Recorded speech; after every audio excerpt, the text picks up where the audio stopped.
Halo, kembali berjumpa dengan saya Tiara Harahap di Kabar Nusantara. Hari ini salah satu informasi utama yang akan kami hadirkan adalah perdebatan panas antara jaksa dengan penasihat hukum di sidang Habib Rizik Syihab. Pemirsa, inilah Kabar Nusantara selengkapnya untuk Anda.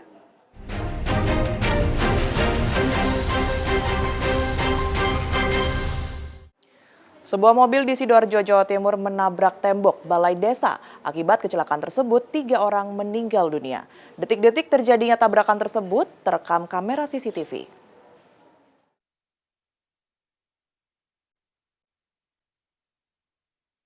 Kamera pengawas CCTV Balai Desa merekam detik-detik tabrakan maut sebuah mobil bernomor polisi L1746J.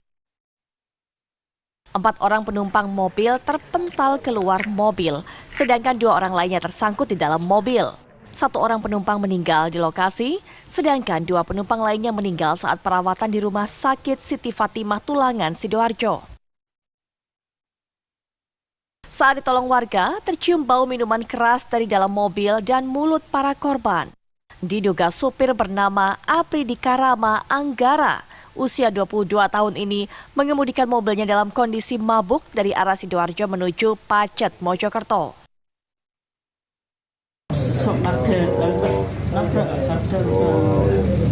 Pakai minum apa tadi? Minum apa? Amer sama McDonald. Amer itu apa? Anggur merah. Anggur merah. Anggur merah berapa botol? Anggur merah itu apa? Satu. Terus? Ini 2 McDonald satu. McDonald satu. Semuanya minum. Semuanya minum. Orang 6 itu. Orang minum. Terus yang mengemudikan siapa? Saya. Pengemudikan ya. Ini Iya. mobilnya siapa? Mobilnya si Hafid itu. Hafid. Oh, Hafid. Berarti ditolong warga itu posisi ya, mabuk ya? Bau alkohol itu. Alkohol ya? Iya, bau alkohol. Itu posisi korban di mana semua, Pak? Di situ 4 Heeh. keluar dari mobil, yang 2 ke bawah mobil. Berarti yang 4 itu ngumpul di mana? Iya, di situ, di bawah kentongan itu. Oh. Tembok situ ya? Iya, itu ada biji-biji darahnya itu. Ditunjuk, Pak, tempatnya. Kondisi tembok pagar pembatas Balai Desa Kebaron Tulangan, Sidoarjo ini rusak parah. Warga dan aparat desa berusaha untuk membersihkan puing bangunan dan segera memperbaikinya. Polisi sedang mendalami penyebab tabrakan maut ini. Bila terbukti ada unsur kesengajaan karena mabuk hingga menyebabkan korban jiwa, pelaku akan dijerat dengan hukuman berlapis. Dari Sidoarjo, Jawa Timur, Humaydi, TV One mengabarkan. Baku tembak terjadi antara polisi dan perampok kendaraan bermotor di pintu gerbang tol Leces, Probolinggo, Jawa Timur. Para pelaku menyandra seorang nenek.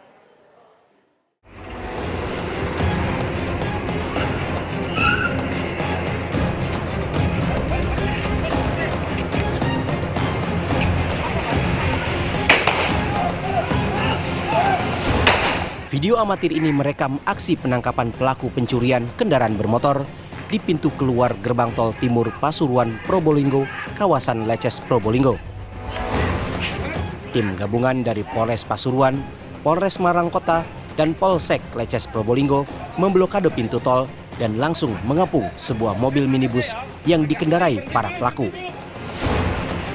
Penangkapan berlangsung dramatis dan alot karena pelaku enggan keluar dari mobil.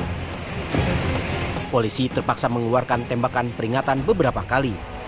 Ketiga pelaku juga membawa seorang nenek yang dijadikan sandera saat melarikan diri. Setelah terjepit, ketiga pelaku akhirnya menyerahkan diri. Selain itu, polisi juga menyita sebuah minibus, plat nomor curian, dan perangkat alat kejahatan. Info yang diterima pelaku pencurian mobil yang dikejar oleh Satreskrim Polres Pasuruan Kota, sehingga bisa berhasil diamankan di pintu keluar Probolinggo Timur.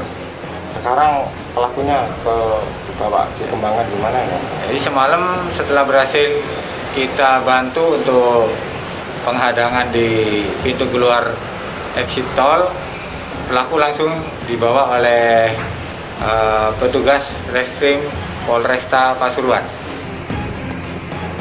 Identitas pelaku masih dirahasiakan, lantaran polisi saat ini masih melakukan pengembangan kasus komplotan curanmor tersebut. Para pelaku sebelumnya beraksi di kawasan Pasuruan dengan sasaran mobil bak terbuka dan kerap menganiaya korban. Dari Probolinggo, Jawa Timur, Muhammad Syahwan, TV One mengabarkan. Polsek Kebonjeruk mengamankan 5 orang terkait pembongkaran keramik dan kusen sebuah rumah mewah di kawasan Kedoya, Kebonjeruk, Jakarta Barat. Polisi masih mendalami peran ke-5 orang yang diamankan. Polisi juga masih mengejar 1 orang lainnya yang diduga yang memerintahkan pembongkaran.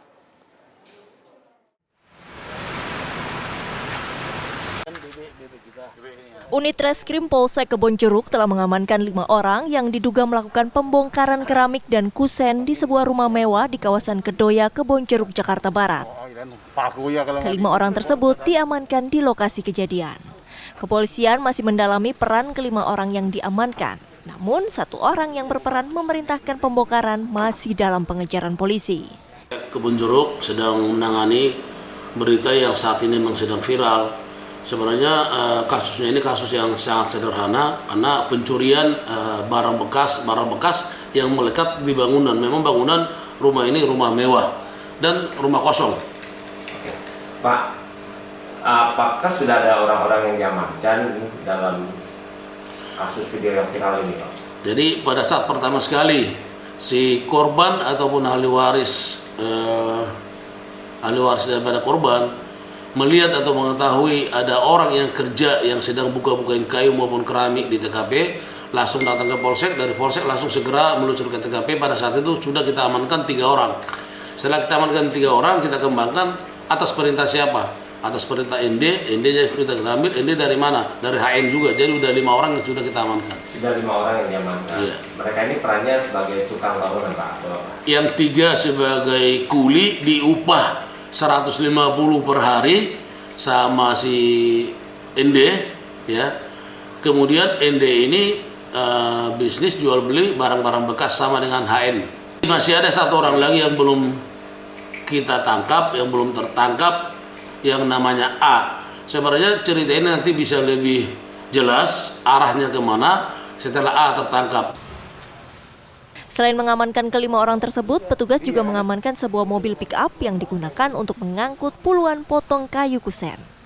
Sebelumnya, sebuah rumah di kawasan Kedoya, Kebonjeruk, Jakarta Barat mengalami pembongkaran. Hampir seluruh keramik lantai dan kusen, pintu dan jendela lenyap dari tempatnya. Dalam rekaman video juga terlihat reling tangga pun hilang. Dari Jakarta, Ong Suhirman, TV One mengabarkan. Artis Gisela Anastasia menjadi saksi dalam persidangan kasus penyebaran video syur di Pengadilan Negeri Jakarta Selatan. Sidang tersebut digelar secara tertutup.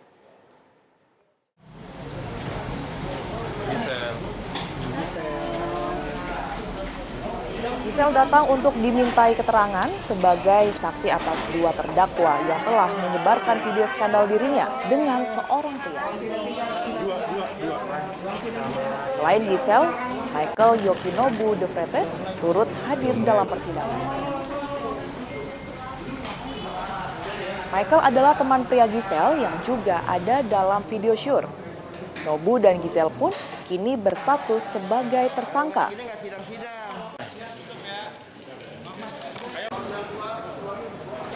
Jadi lumayan terkendala sinyal aja sih, selebihnya berjalan lancar, puji Tuhan. Udah selesai akunya ditanya ini. Kalau sama Nobu berarti pertama kali, Kak? Iya, tadi pertama kali ketemu lagi. Kak, tadi berapa pertanyaan? Kak, Enggak, saya nggak ada. Kak, pengacara? Saya cuma ditanyain aja, saya jawab. Berapa pertanyaan? Macem-macem, banyak seperti yang sudah ada di BAP, kok masih sama yang dipertanyakan. Saya ceritain aja seperti kemarin-kemarin. Ada kemampuan berjaga nggak? Nggak ada cerita nggak ketika pertama kali penyebaran itu terjadi, ada nggak pembahasan di dalam sidang itu? Ada pertanyaan-pertanyaan yang disampaikan, saya jawab seperti pengalaman saya saja. Semua yang saya sampaikan, keterangan yang saya sampaikan itu benar-benar jujur dan nggak ada yang dibuat-buat. Tapi untuk karena ini persidangan yang tertutup.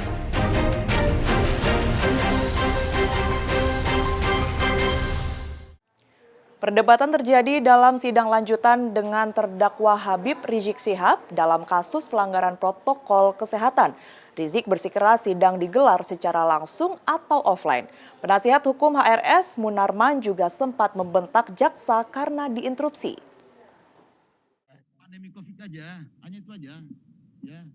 Pengadilan Negeri Jakarta Timur menggelar sidang 2 perkara yang menjerat mantan pemimpin FPI HRS. Sidang digelar dengan agenda pembacaan nota keberatan atau eksepsi. HRS berkeras akan mengikuti sidang jika digelar secara offline. Sebagaimana prinsip saya sejak semula, saya memohon kepada Majelis Hakim agar pembacaan eksepsi ini bisa dilakukan dalam sidang offline. Sidang yang saya dihadirkan dalam ruangan Pengadilan Negeri Jakarta Timur. Terima kasih Majelis Hakim. Perdebatan kembali terjadi antara penasihat hukum HRS dan jaksa seputar digelarnya sidang secara offline atau online. Persidangan ini adalah online. Mohon izin. Oleh karena penetapan persidangan ini adalah online, kami mohon kiranya Majelis Hakim meneruskan persidangan ini dengan online. Terima kasih. Mohon maaf Majelis, interupsi. Ya, sebagaimana permintaan kami di awal bahwa sidang online ini pun tidak sesuai dengan aturan KUHAP. Itu pertama. Yang kedua, tata cara sidang online pun tidak kita terapkan dengan sempurna sesuai dengan Perma nomor 4 2020. Ya, di mana penuntut umum mengirim terlebih dahulu melalui e-pos, elektronik pos, kemudian didistribusikan, dicek dulu. Kemudian juga di ruang tempat terdakwa tidak boleh hadir ada penuntut umum karena di dalam Perma yang boleh hadir di situ hanya petugas IT, terdakwa, penasihat hukumnya, sama petugas rutan. Jadi banyak sekali sudah pelanggaran yang sudah terjadi dalam proses persidangan online ini. Dan kami mohon sekali lagi kepada Majelis Hakim agar membuat penetapan baru menjadikan sidang ini berikutnya ya bisa ditunda sebetulnya hari ini untuk kami eksepsi bisa menetapkan dengan penetapan baru yaitu sidang normal secara offline saja. Demikian dari kami Majelis Hakim yang mulia. Ya. Oleh karena persidangan online diatur dengan Perma nomor 4 tahun 2020 dan setahu kami belum ada peraturan perundang-undangan dan keputusan pengadilan yang mengatakan Perma 4 tahun 2020 tidak sah. Maka Perma nomor 4 tahun 2020 tetap berlaku dan penetapan awal juga dari Majelis Hakim tetap menyidangkan perkara yang dengan online. Untuk itu kami tetap meminta supaya persidangan online dan apabila memang Majelis Hakim berpendapat lain, kami serahkan kepada Majelis Hakim. Terima kasih. Jadi makanya tidak perlu terlalu dipertentangkan mengenai masalah persidangan ini online offline karena dasarnya semua sudah ada. Dasarnya ada. Yang paling penting kalau misalnya terjadi persidangan online, ya ini kualitas audiovisual memang bagus. Kita ngomong langsung respon cepat. Karena hak terdakwa yang paling penting juga di persidangan ini kan untuk menanggapi bukti-bukti yang diajukan oleh jaksa, utamanya saksi bisa didengarkan secara utuh keterangan yang disampaikan di sini. Jadi bisa ada langsung memberikan sanggahan. Kan itu yang paling penting di situ, jangan ada yang terpotong kalimatnya, ada yang terputus kalimatnya, kan di situ. Kalau itu betul-betul bisa secara jernih, saya kira tidak mengganggu kualitas persidangan. Nah, kalau di penghujung sidang, penasihat hukum HRS Munarman sempat menghardik jaksa karena diinterupsi saat berbicara. Nah, ini yang jelas sekarang kita paling substantif adalah bagaimana persidangan ini bisa berjalan secara berkualitas seperti yang disampaikan Habib di awal-awal sidang juga, sama seingat terus itu. Kita berusaha secara berkualitas. Nah, kalau saya melihat sekarang untuk sementara ini kan sudah bagus audiovisualnya. Jadi barangkali supaya kita tidak terbuang-buang waktu saja, ini membuang waktu. Ini untuk sementara sekarang ini keberatan yang disampaikan ini ada tertulis ke sini, sudah bisa kita masuk ke pembacaannya untuk sekarang ini, ya. Sambil kami nanti akan mengkaji juga, ya.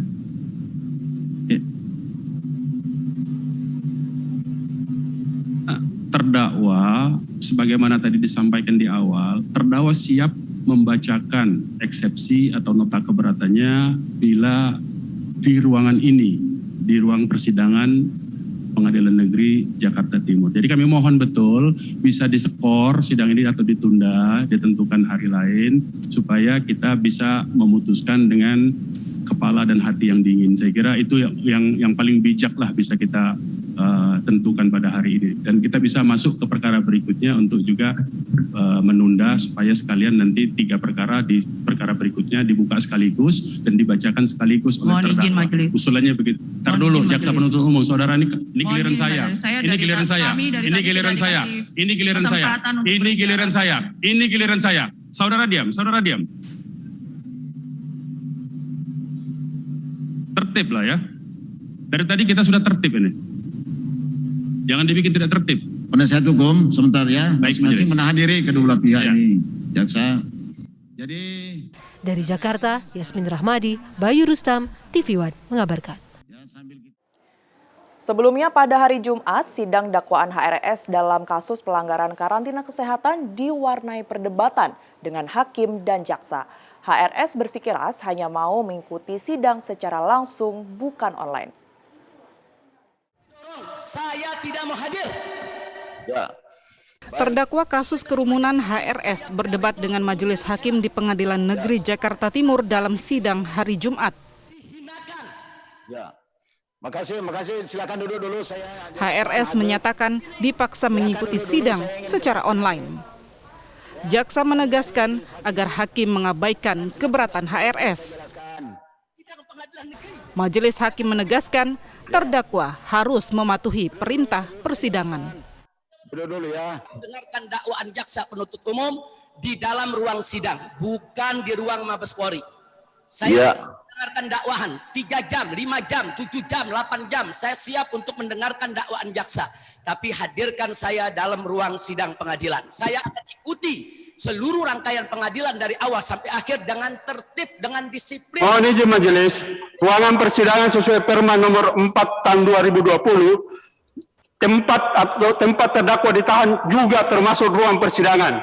Terima kasih majelis. Ya, jadi gitu Habib ya. Itu ya disampaikan keberatan dari jaksa, memang ada dasarnya itu. Ada peraturan Mahkamah Agung mengenai sidang online ini. Jadi tidak ada alasan kita tidak sidang Habib. Hanya saya sayangkan sekali yang disayangkan Habib karena yang rugi adalah Habib sendiri kalau tidak mengikuti persidangan ini.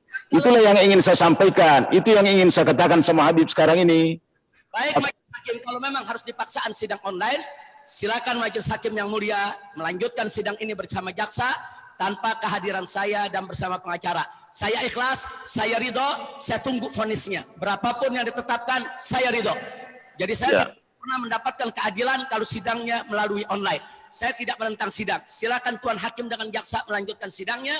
Saya permisi, saya tidak akan pernah mengikuti sidang online. Tapi kalau sidang offline, saya siap ikut. Dari awal sampai akhir, dengan tertib, dengan disiplin. Saya akan ikuti semua peraturan. Karena itu amanat KUHAP 152 dan 154. Mohon izin majelis hakim, sebagaimana permintaan daripada terdakwa, bahwa Perma nomor 4 tahun 2020 adalah mempunyai kekuatan hukum dan yuridis yang kuat. Karena Mahkamah Agung mempunyai kewenangan atribut untuk mengeluarkan peraturan dalam mengatur persidangan. Dengan demikian, kami memohon kepada majelis hakim karena terdakwa dapat dikategorikan telah membuat kegaduhan di ruangan persidangan yang sudah berdiri terdakwa tersebut di ruang persidangan Baris Krim Polri, maka kami mohon untuk diterapkan pasal 107 Pidana KUHAP supaya mengeluarkan terdakwa dari ruang sidang dan melanjutkan persidangan ini. Sebentar dulu. Saya menjelaskan sama Habib. Habib gini dulu Habib. Tolong dulu ya, dengarkan dulu. Ini adalah kesempatan yang terbaik untuk Habib mencari keadilan. Makanya saya berharap Habib ini bisa mengikuti persidangan. Karena itu tadi, meskipun Habib juga tidak ada duduk di ruang persidangan ini, itu tetap sidang akan jalan. Mengenai keinginan Habib untuk dihadirkan secara langsung di persidangan ini, kami tidak bisa terima. Kami mohon maaf, itu undang-undangnya tegas itu.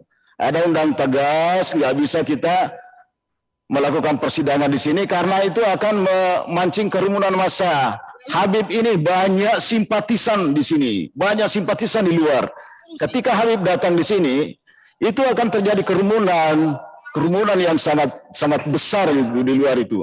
Dan ini tidak akan mengurangi. HRS didakwa atas 3 perkara, yakni kasus kerumunan di Petamburan, Jakarta, kerumunan di Megamendung, Puncak, dan tes PCR di Bogor, Jawa Barat. Dari Jakarta, Satya Graha Leo, TV One mengabarkan. Pemerintah Provinsi DKI Jakarta sedang mempersiapkan uji coba terbatas sekolah tatap muka.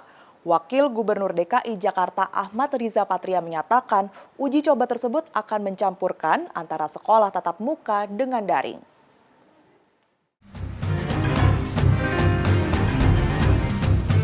Pemerintah provinsi masih belum memperbolehkan dilakukannya sekolah tatap muka. Meskipun DKI Jakarta sudah keluar dari zona merah COVID-19. Rencana sekolah tatap muka masih akan dievaluasi dalam beberapa bulan ke depan dengan melihat tingkat vaksinasi di Jakarta. Wakil Gubernur DKI Jakarta Ahmad Riza Patria menyatakan saat ini pihaknya sedang mempersiapkan uji coba terbatas sekolah tatap muka dengan mencampurkan sistem pembelajaran tatap muka dengan daring. Uji coba akan berlangsung di seluruh wilayah ibu kota, mulai dari tingkat SD hingga SMA. DKI Jakarta sedang mempersiapkan dimungkinkan piloting atau uji coba terbatas tatap muka dan offline online secara campuran di beberapa sekolah di seluruh Jakarta, mulai dari SD, SMP, SMA, SMK, dan SMEA.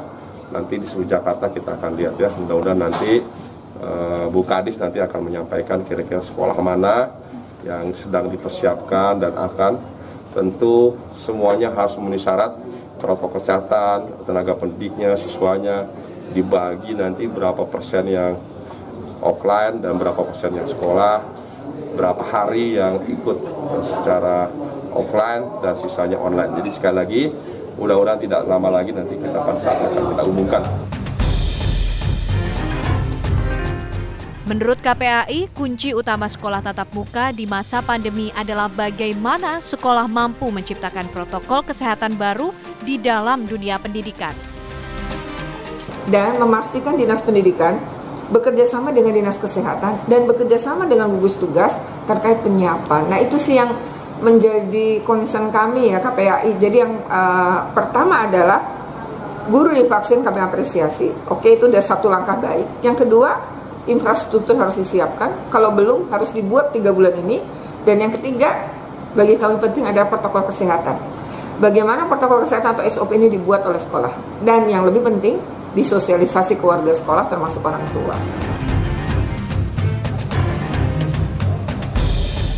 Sementara itu, Menteri Kesehatan Budi Gunadi Sadikin menyatakan guru dan tenaga pengajar menjadi salah satu prioritas yang ikut divaksin.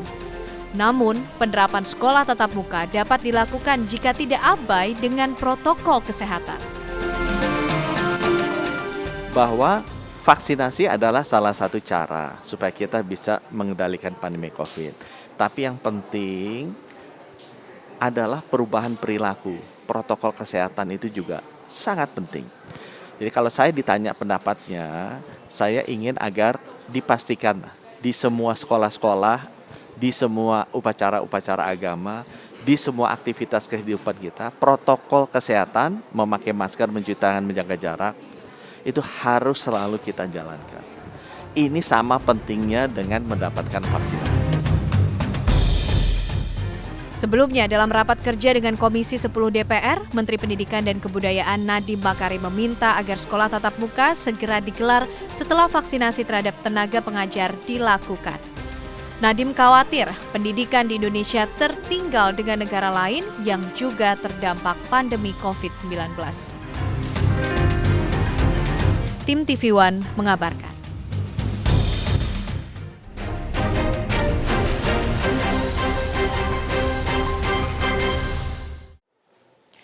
Tilang elektronik atau Electronic Traffic Law Enforcement (ETLE) mulai diberlakukan secara nasional. Sejumlah wilayah mulai menerapkan tilang elektronik untuk menekan angka kecelakaan.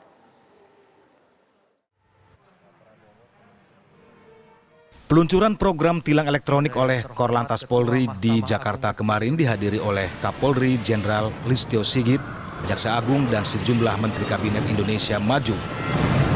Untuk tahap pertama, tilang elektronik diterapkan di 12 Polda di Indonesia. Total ada 244 kamera CCTV yang dipasang untuk memonitor arus lalu lintas. Tilang elektronik secara nasional bertujuan meningkatkan disiplin pengendara agar polis lalu lintas tidak perlu lagi melakukan tilang di lapangan. Antara petugas dan pelanggar. Sementara itu, pemberlakuan tilang elektronik di kota Cirebon akan dilakukan di 6 titik ruas jalan. Di lokasi itu sudah terpasang kamera pengawas yang dapat memonitor kedisiplinan masyarakat dalam berkendara. Meski tidak ada pengawas, pengguna jalan wajib mentaati aturan berlalu lintas seperti tidak menggunakan telepon saat berkendara, wajib memakai sabuk pengaman, dan tidak melanggar marka jalan. Nantinya kamera pengawas atau CCTV mendeteksi pelanggaran lalu lintas dan mengirimkan bukti pelanggaran itu. Dari Jakarta dan Cirebon, Jawa Barat, tim TV One mengabarkan.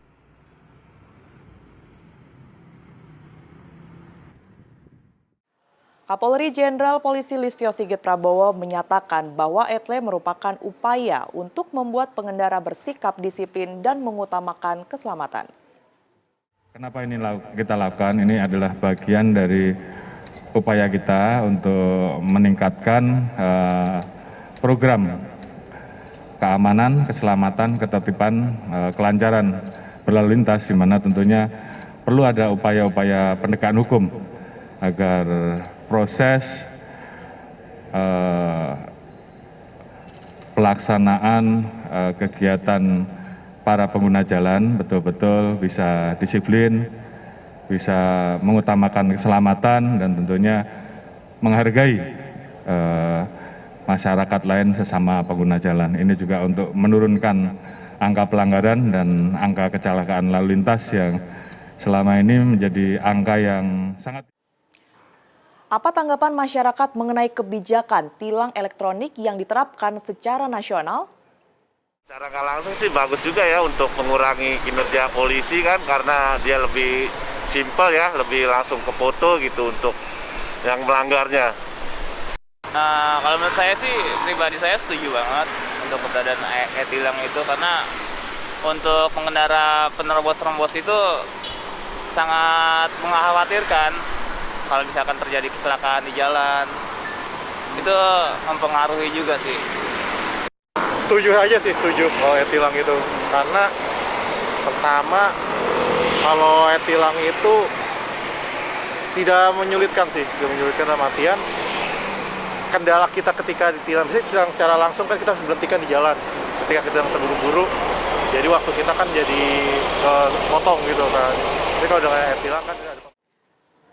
Kasus video penggandaan uang yang viral di dunia maya memasuki babak baru. Kini sang pria pengganda uang tak hanya diselidiki karena kasus dugaan penipuan, namun juga dijerat Undang-Undang Perlindungan Anak lantaran menikahi anak di bawah umur. Ya Allah, benar Pak. Subhanallah. Video seorang pria yang seolah-olah bisa menggandakan uang dalam jumlah banyak ini berbuntut panjang. Setelah videonya viral di media sosial, pria bernama Herman ini harus berurusan dengan pihak kepolisian Resor Metro Bekasi. Polisi pun mendalami dugaan adanya penipuan yang dilakukan Herman sambil menunggu jika ada laporan dari pihak yang dirugikan. Ini ya ditaruh di tempat prakteknya, ya, yang dia bilang ini memiliki kemampuan magic, kemampuan magis. Ini dipajang untuk meyakinkan pasiennya bahwa yang bersangkutan sakti. Kami akan telusuri kasus ini dengan menggunakan atau menerapkan pasal 378, dan dalam kasus ini juga kita kembangkan ada temuan-temuan seperti nanti ya, kalau memang nanti ada uang palsu di dalamnya, kemudian ada KTP palsu. Sementara terkait video penggandaan uang yang beredar di media sosial, pelaku mengaku sengaja membuat video tersebut dibantu oleh istrinya. Setelah ramai dibicarakan di dunia maya, Herman membakar kotak sulap dan juga media yang disebut-sebut sebagai jenglot untuk menghilangkan barang bukti. divideokan. Viralkan dikirim ke orang. Iya, sama tamu pengunjung itu diviralkan. Dikirim grup Pak. Berapa peningkatan setelah viral itu? Saya dengar itu dari isi keluarga itu hampir 2.000 Pak, lebih. 2.000 orang? Ya, terakhir. Di tengah penyelidikan dugaan penipuan ini, Herman justru terjerat kasus lain, yakni menikahi anak di bawah umur, lantaran 1 dari 2 istrinya masih di bawah umur saat dinikahi. Dari Bekasi, Jawa Barat, Suryo Daryono, TV One mengabarkan. Usai sudah kebersamaan kita di Kabar Nusantara hari ini, tetapi Anda masih bisa terus mengakses informasi terbaru di tv1news.com. Saya Tiara Harap pamit undur diri, terima kasih, sampai jumpa.